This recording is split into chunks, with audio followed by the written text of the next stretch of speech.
I'm Ken Freedman. I'm general manager of WFMU. We play mostly music that people can't stand. And as a result, we've developed a cult following. We got a very early start online.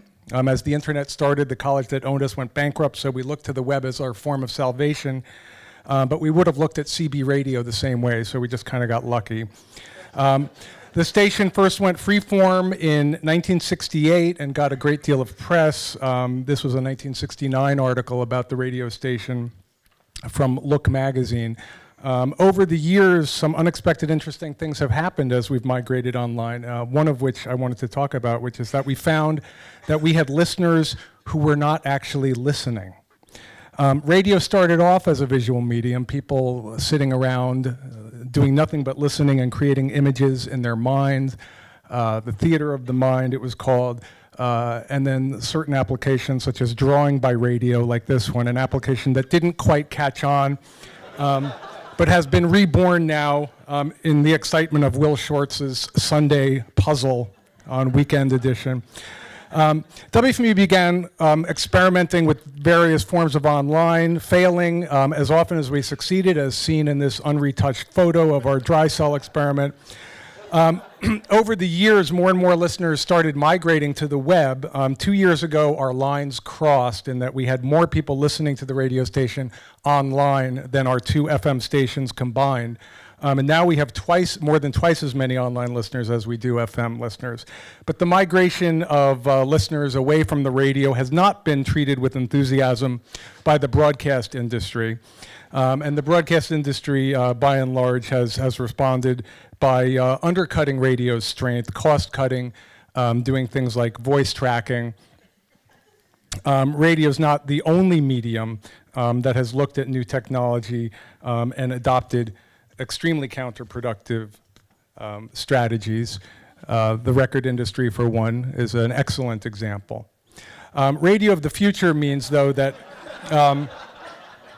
streams, as we define them at FMU, streams are more than audio streams. Streams have to run alongside text streams, picture streams, commentary streams, links, and with all these streams of content, it's important for users to be able to turn them on and off selectively, a privilege unfortunately not afforded to the young woman portrayed in this picture here. Commenting in particular was a challenge that we had to wrap our head around. YouTube comment threads being, of course, the 10th circle of hell.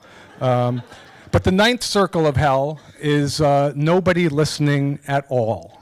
Here's a YouTube comment stream focusing on "You suck," "My brother Anthony sucks," 258 people suck. But we did find in our playlists, we did find a way to cultivate better behavior. This is our classic 1997 Design Sense playlist here, in which I played a piece of saw music and then illustrated it with a public domain photo of musical saw players. This is an image database in which I tag thousands and thousands of images so that I can add them to my playlist to illustrate the songs in real time. And this is how we reached the point where we had non-listening listeners who started identifying themselves in the show-by-show comment thread.